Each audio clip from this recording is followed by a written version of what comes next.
Good day, viewers. Once again, you're welcome to my channel. Biafran Evangelist is coming out in the Sahara reports. Sultan of Sokoto said, "How do you expect us to survive if Nigerian breaks?" Now, a lot of people have been questioning themselves. A lot of things have been coming out.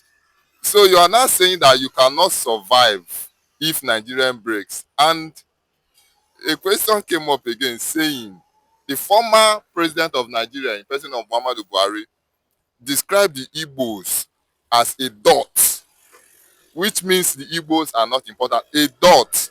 And now Southern Sokoto is saying, how do we survive if Nigerian break up? What's your take on this? Good morning, good afternoon, good evening, and good night, wherever you're watching us from, irrespective of your time zone. I remain one and the only surviving the Biafran evangelist.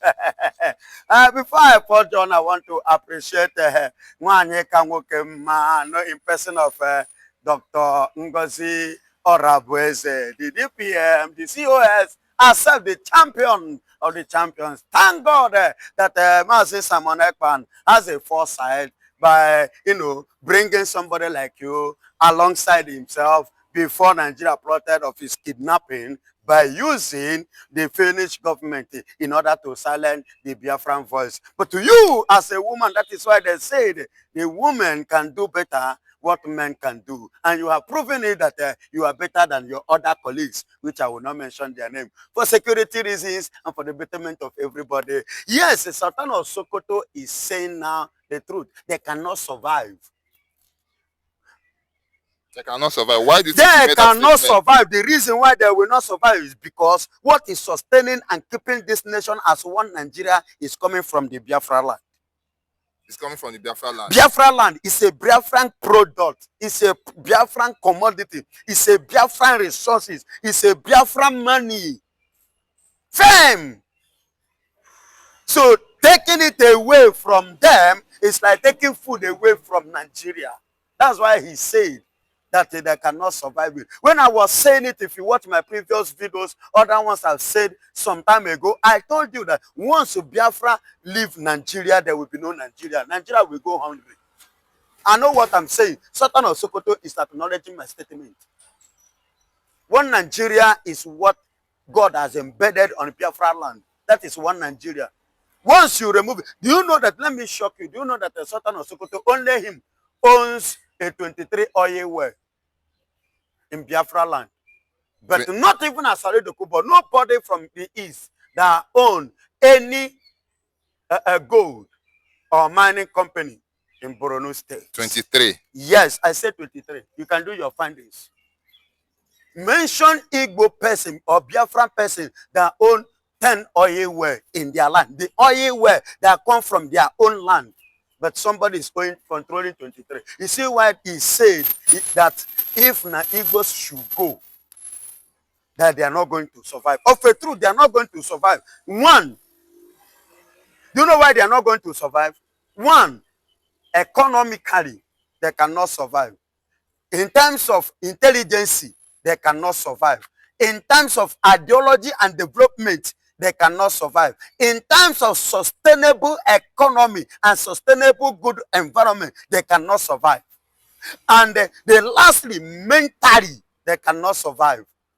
Check out get sense. Now, anywhere you push and go, you go, no. But you cannot trade with the Igbos, whether educated or not educated. They have something to drop on the table.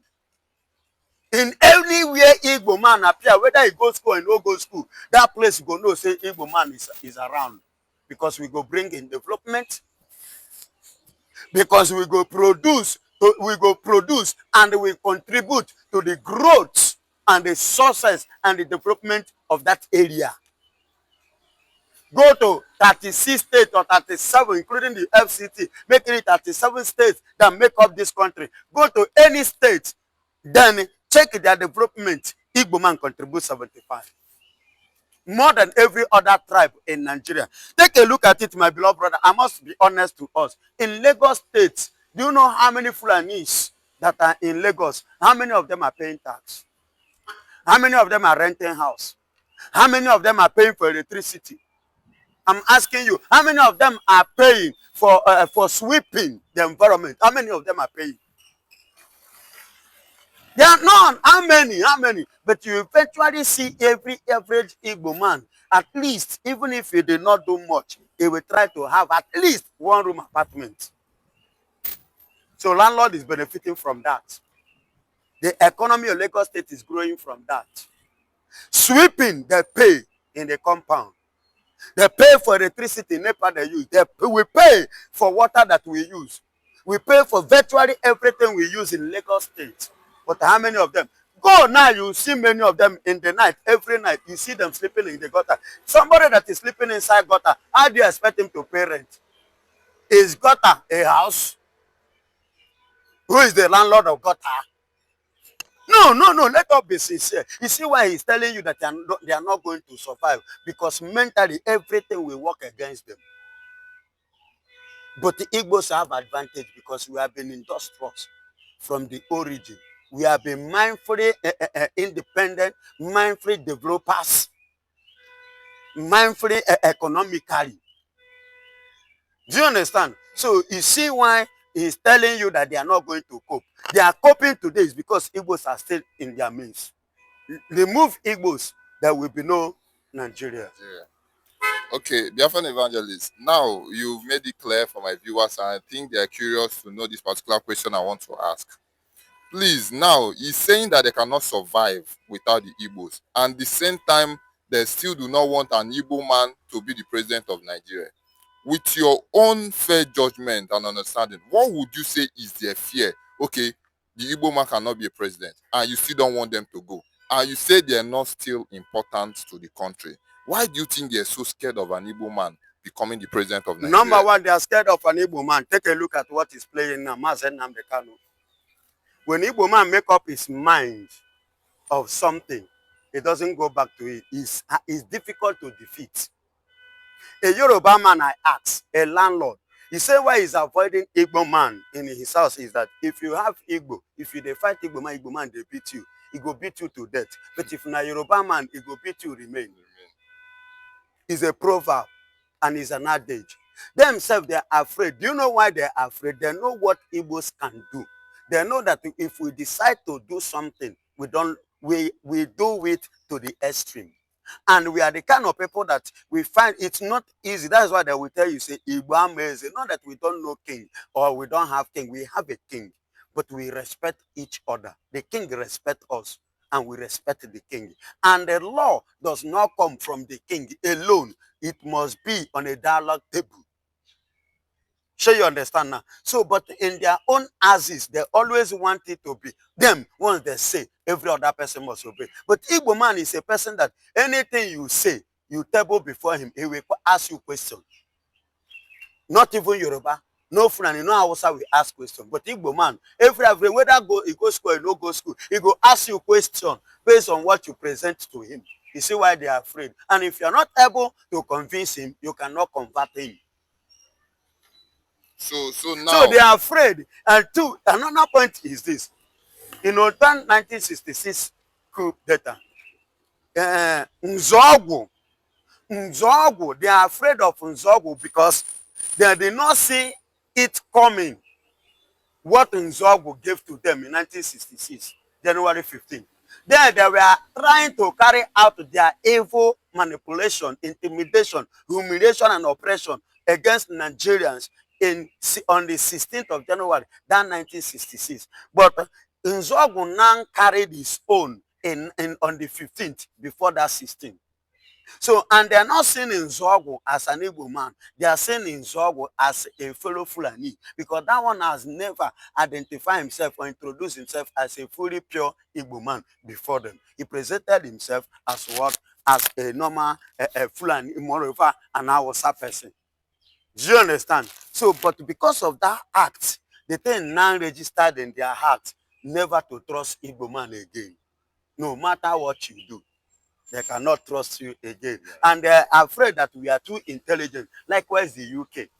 And that was why when UK want to leave, they know that Igbos are wiser than all these people. They decided to give it to them, the power, rather than the Igbos. Do you understand? You see why they don't want us to test that power. They are scared. And coupled with what happened in 1966 in Abuja, they went to series of courts with Ojukwu. I mean Nigeria, they go on and Ojukwu. And which Ojukwu diplomatically defeated the Nigerian Gowon, diplomatically, educationally, in all application. You understand? So our na go on, and on that note, they were scared of the Igbos. They can overnight. They can do anything overnight. So they are scared. And I want to quote another man again. He's still alive. He's a living Nigerian former president, IBB. Do you know what IBB say? IBB said that when Igbo man is talking, if Igbo man voice out, he will keep his eyes open. But when a Yoruba man talk, he say he will go to sleep. IBB, I quote and I quote again. IBB says so. You can do your findings. Meaning that I'm telling you that there is something about the Igbos. They are Mr. No Nonsense. So they are afraid of them getting there. Because that thing which the British know, Igbos know it better than the British. And they could continue to enslave Nigeria through the Fulanis.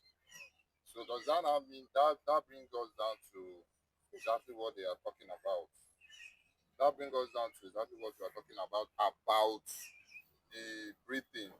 So is it because of the Igbos being rigid and wanting to know exactly the right thing to do that made them to hand that power over to the Fulanis? Because the Fulanis, they usually dance to the tune of whatever. And they just drop because they only believe in one way. But every evil man, before he join you, you must explain to him. He must understand you before he do what? He go with you. That's what happened. And let me tell you, they say we are dot. You know the meaning of dot? The former president of Nigeria say we are what? Dot. But that dot is zero. But the zero is the one feeding the nation. Is the one that is carrying the nation. Go and check every good reputation of Nigeria internationally. 95% of it are the Igbos that gave it to this country. Go and check the era of Simon Ekpan, the one that Nigeria used a Finnish government to kidnap today and keep in the with the injustice domain territory. Simon Ekpan make Nigeria proud. In Finland, right? Yes, the same Simon Ekpan in Finland. He represented Nigeria in that trade and he did well. He won gold for Nigeria. He made Nigerian name proud. Anywhere in the world, in time of medication. Let me shock you. Do you know that currently now, the chief of naval staff, the captain of naval staff of America is a Nigerian man, Igbo man to be precise.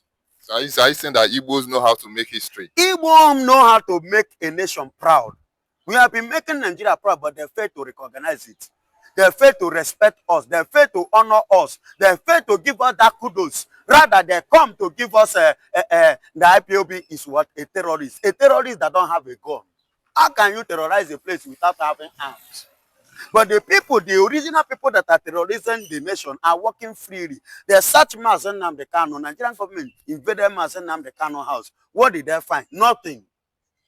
But they invaded the Igboho house. They got gun. They saw gun there and other things, which they couldn't see in Mazen Nnamdi Kanu's house. Yet, Igboho is working freely. Mazen Nnamdi Kanu is sentenced to life imprisonment, Sokoto prison. Are you not seeing injustice? Yes. The people you call what? Terrorists, many of them go to Germany. Do you know that in Germany, we have Suji, we have different kind of Igbo festival days, activities going on in that land. We never cause violence. Is it in America? If we are trouble people, will America be giving somebody from Igbo, their chief of naval staff, the captain of all overall? Do you know what it means? In Germany, in all over the world, Let me tell you, do you know that we have Igbo village, Igbo community in Russia? You can do your findings. Igbo community in Russia doing well, making the nation proud. Yet in Nigeria here, they are messing us up. They don't know what God has given to them. That is why we want to go. By the time we go, whatsoever that happened to Nigeria is none of our business. We are not talking about dividing Nigeria. We are talking about exiting Nigeria. We just want to leave Nigeria. Let Nigeria continue. Okay, we've heard it all. To round it up, we are aware that Europa is in detention by President Bola Ahmed Tinubu. How we get there? And Sultan of Sokoto voiced out, telling him that he should release, he should let Erufai go or take him to court. Why he's there saying nothing about Nnamdi Kanu? What would you have to say about this? Him intervening for a Fulani man and watching Nnamdi Kanu and saying nothing with his own voice. Are you trying to, is he being partial or is trying to say that Nnamdi Kanu deserves whatever he's facing? My beloved brother, let me tell you, bird of the same feather flies together. Are you hearing me? Mazen Nnamdi Kanu, the separatist. Erufai, the criminal. Tinubu now, their partner in criminality with the Erufai, now working against each other. Why? God is at work. Thank you very much. You heard it all. God bless you.